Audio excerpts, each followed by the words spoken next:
Hi guys, so it's amazing how a children's book can really speak to you. It's not the first time it's happened, but today in homeschool, we always read a book a day and in homeschool. And the one we had today was called Mr. Doodle Had a Poodle. And I'm going to read it very quickly to you. Okay, Mr. Doodle had a poodle. Okay, we'll get to the gist of it. Mr. Doodle with a poodle. Mr. Doodle was trying to get his poodle to bark. The poodle would dance and hop and skip. She would even do a flip, but Mr. Doodle's poodle would not bark.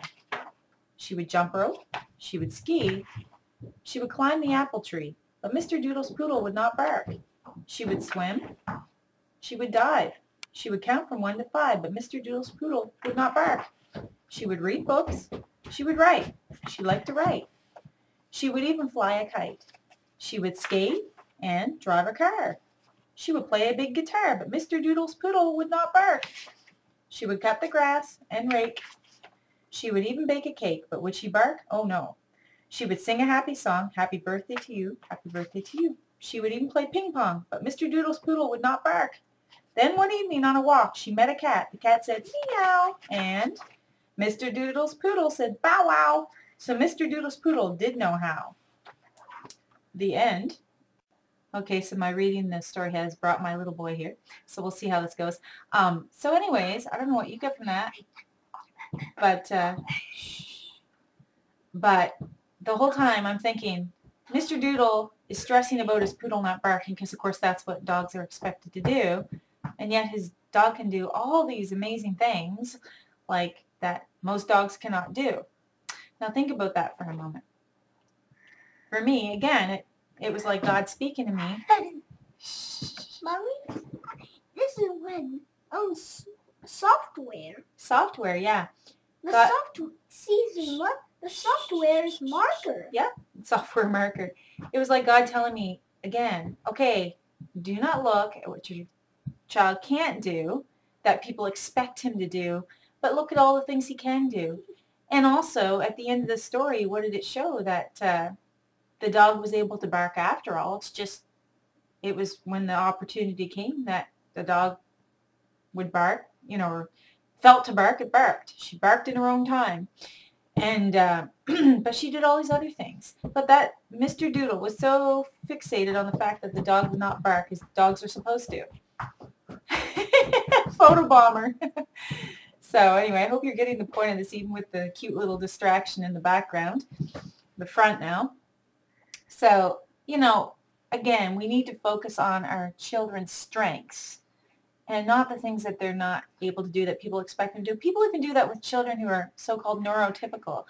They have these expectations, and sometimes they want them to be like, play ball like daddy or sing like mommy or something. And if their child can't do that, they sometimes emphasize too much on that one thing, and they forget to look at all the things that their child can do.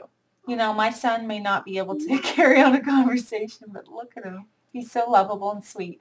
And he's an amazing reader. Aren't you? You can read really well, and he can draw really well. And he's so sweet and innocent. What, babe? Mommy? What? The luggage. Yeah, and he lost his first tooth a couple days ago, like on Sunday. So that's exciting for us, isn't it? Yeah. So anyway, yeah. So a big tooth. Yeah, you'll get a big tooth. So let's learn again to focus on the strengths of our children. They're there. No matter how severe they are, they're our strengths. And those children even that are totally nonverbal, can find their voice just like Carly Fleshman did. And just like she's being used mightily. So do you think her parents are focusing now on all those things she can't do? No. Look at what she can do, And we're not all athletes. We're not all writers or artists, And our children, we have to lay those expectations, put them aside, and just focus on all those God-given gifts that our children have been given. Don't be like Mr. Doodle, who all he could think was, my dog isn't barking like she's supposed to be. Or, it's sort of like, my kid isn't talking like they're supposed to be. Well, can your kid draw like amazingly, or are they kind and compassionate? Are they, there's always something. God has given all of us gifts. So find that gift and focus upon that, and don't look at all those things that you think should be, you know. And you know what? When the time comes, God willing, they'll find their voice. They'll, you know, they'll do this or they'll do that. God willing, if that's his plan for them, if that's a gift he's put in them, or if that's, you know, what he's ordained for them. So let's not be like Mr. Doodle, huh? He do photos. Yes. Do you have anything you want to say? Yes. What would you like to say? He save photos. Save photos. How can you not love this little one? Yes. All right. God bless you all. Have a great day.